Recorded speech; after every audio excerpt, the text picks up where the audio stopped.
Did the Fed set the stock market up for a crash? It looks like that. The Fed of US, who is known for its aggressive intervention into the country's economy, is again causing a crash in the stock market. Is it a major crash? To what extent is this going to affect the money of an average investor? And when is this actually going to happen?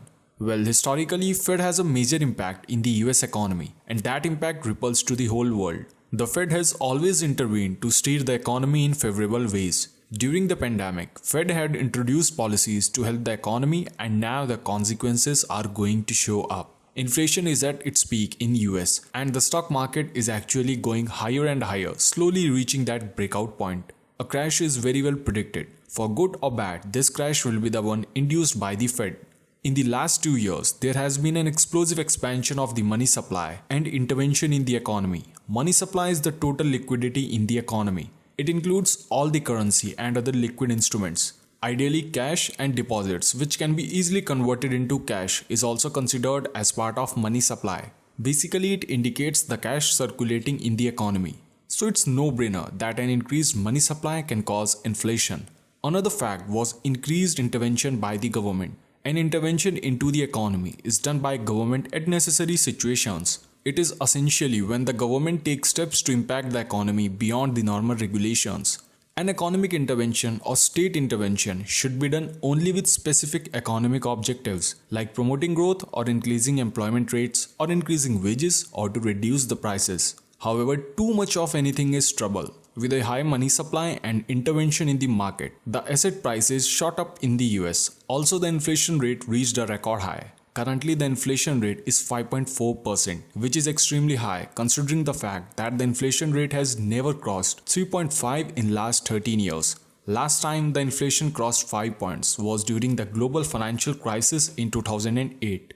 Now the inflation rate is climbing for the 12th consecutive month in a row. So guys, with these clear indicators, are we looking at an economic crash here? Normally the Fed uses the easy money policy to help the economy when there is any kind of distress. Through the easy money policy, the Fed allows cash to build up in the banking system. This will lead to low interest rates, which in turn helps banks and lenders to loan more money. So there comes more money circulation in the economy. The Federal Bank takes up this policy when it has to reduce unemployment and increase the economic growth. However, a pitfall of this mechanism is that if extra money stays in the economy for a long period, it will cause inflation. So in the current scenario in US, where the inflation is going higher and higher, the Fed will have to do the reverse. It will have to pull back on the easy money policy. So what historically Fed have been doing, or what it should be ideally doing, are just two things. One is to increase the interest rates so that with a high interest rate, banks will lend less money and there will be less money flow in the economy. Second thing is to sell assets. When Feds sell assets, they are putting assets back into the economy and extracting money away from it. However, contradictory to this, Fed is currently buying assets, which is introducing new money into the system. Fed is purchasing assets as a continuation of the money influx policy or the easy money policy Fed had taken in the pandemic situation. The interest rates had to be kept reduced and the market needed support. So Fed came up with the easy money policy. As a result, for the last 1.5 years, they have been buying at least $120 billion of bonds each and every single month. This purchasing of assets have added more than $4 trillion to the Fed's balance sheet, which totals up to whopping $8.5 trillion today. In total, Fed has accumulated $7 trillion of assets for the cause of easy money programs. This helped more money flow in the economy in a distress situation caused by the pandemic. The general public could lend more money for their utilities with low interest rates at banks. Now guys, as the pandemic is looking to be ending and inflation going out of hands, this policy has to be reversed. But this cannot be abruptly stopped. So very soon, the Fed will slowly start to reduce purchasing of assets. And at some point, it should reach zero and then Fed will start selling assets. Currently, the money flow in the market is so high that the stock market is soaring high and inflation is going high.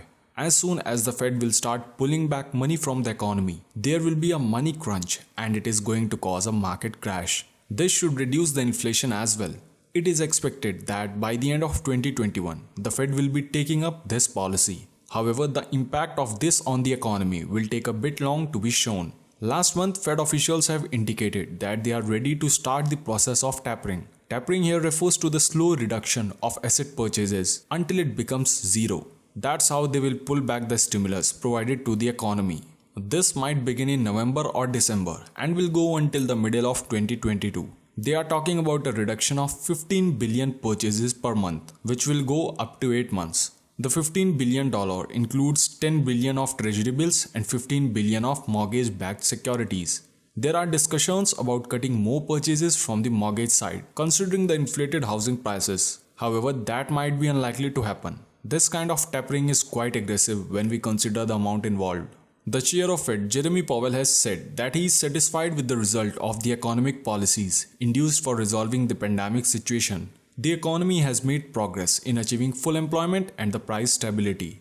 The only thing is inflation running a little higher than what Fed had accepted. So Fed is going to tap us soon enough. Basically, Fed is telling us that they are expecting growth and inflation over the next year, and tapering will help reduce it. Once the tapering is complete, the Fed will start increasing the borrowing rates for banks. Currently, it is set at 0 to 0.25%. This will be increased step by step with more than 3 hikes to be expected in 2023 and 2024. The borrowing rates might reach a place in the range of 1.75% and 2%. With increased interest rates and the reduced money supply, the stock market is going to inevitably crash towards the middle of 2022, and Fed is making this happen.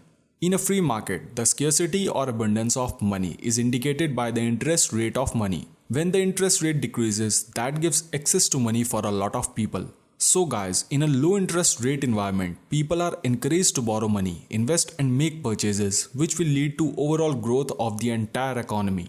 On the contrary, when the interest rate increases, less people will have access to money. So the market indication is to be careful with the money. One need to borrow only if it is an absolute necessity and should not take much risk in such an economy. So money supply is contracted, which will cause accumulation of money, not in the economy, but with the banks or the lenders. However, the catch here is that many economists does not believe the Fed. They say that the Fed is lying to the general public. A low interest rate should be implemented when the lenders have a savings pool built up with them, so that people can have abundance of money and do the things. Now, when the Fed had decreased the rates during the pandemic, it is not with the surplus of money with them. They actually don't have that money, which in turn has caused a growth in economy which is absolutely fake. And this fake growth is going to come down once the money is going to be pulled back. So basically, Fed is going to cause a crash in stock market, not because of the induced money extracting policy, but because of the fake growth that they had created with their inefficient policies. Now the most important thing all we can do is to be prepared for a stock market crash which is coming our way. Now guys, if you want to clearly understand what's going wrong with the entire real estate market, then immediately dive into this video.